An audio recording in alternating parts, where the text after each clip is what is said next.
Bizarrely, the Genius Act might actually be pretty genius.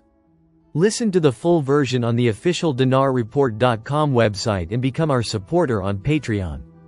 Notes from the field by James Hickman, Simon Black, May 30, 2025. Peter Schiff isn't just my partner at Schiff Sovereign, we've been close friends for many years. And we generally see eye to eye on most things going on in the world. But one area where we disagree is crypto. Not to put words in his mouth, but Peter is pretty vocal in his criticism of Bitcoin. He says it's useless and a total scam, and predicts it will go to zero. I disagree. There are a number of important use cases for crypto, whether as a speculative asset for capital gain, a store of value, a digital currency for online transactions, a private means to hold wealth, a way to disconnect from the banking system, etc. This isn't a scam. Rather, it's useful, functional technology, which is why I recommended it to my audience as far back as March 2013. Obviously, crypto has deep flaws and areas to improve. And just like in any frontier boom, plenty of thieves and lunatics have emerged.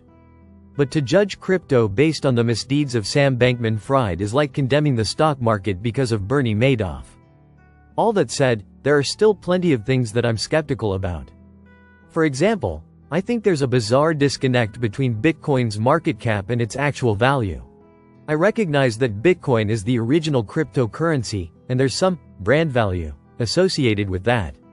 But as the oldest cryptocurrency, it's also the most technologically obsolete. Therefore, it should not be the most valuable. No other sector places the highest value on the most obsolete technology. Only crypto. And that's a bit odd. There are plenty of other oddities. For example, it's strange that the company Strategy, formerly MicroStrategy, has an enterprise value of $112 billion, even though its only asset is $61 billion worth of Bitcoin. In other words, the company is worth nearly twice as much as the Bitcoin that it owns. This is bizarre and doesn't make any sense. I'm also extremely skeptical of the US government's involvement in crypto. The pre-election promises of starting a sovereign wealth fund to own Bitcoin struck me as completely ludicrous. I mean, think about it. One of the things that would drive up the price of Bitcoin is excessive government spending. So rather than cut spending, the government wants to own an asset that will benefit from their own financial irresponsibility. It's back as swords in my humble opinion. Naturally, I was also skeptical when I heard about the Genius Act, Senate Bill 394, to regulate crypto. Then I read the legislation.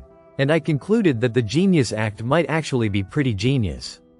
Genius stands for Guiding and Establishing National Innovation for US Stablecoins. Something tells me ChatGPT came up with that. And the basic idea is for state and federal regulators to authorize permitted stablecoin issuers, who could, well, do just that, issue stablecoins. States can issue their own licenses and permits to stablecoin businesses. But once a particular coin passes a $10 billion market cap, it must be regulated by the feds. Here's the smart part. In the definition of stablecoins, they include anything that owns short-term treasury bills.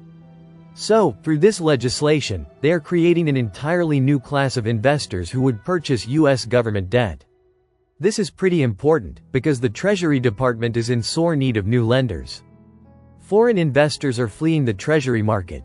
After decades of being considered the world's risk-free asset, foreign governments and central banks are aggressively reducing their dollar holdings. This is the primary reason why the gold price has come so high. Foreign governments and central banks have been cashing in their treasury bonds, then trading that US dollar cash for gold.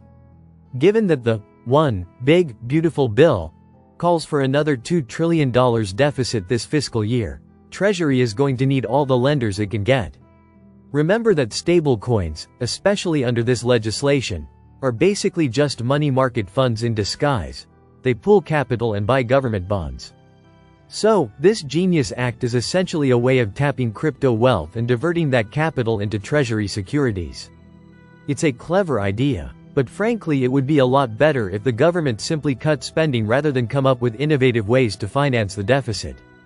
To your freedom, James Hickman, co-founder, Schiff Sovereign LLC. Listen to the full version on the official dinarreport.com website and become our supporter on Patreon. Source: dinarrecaps.com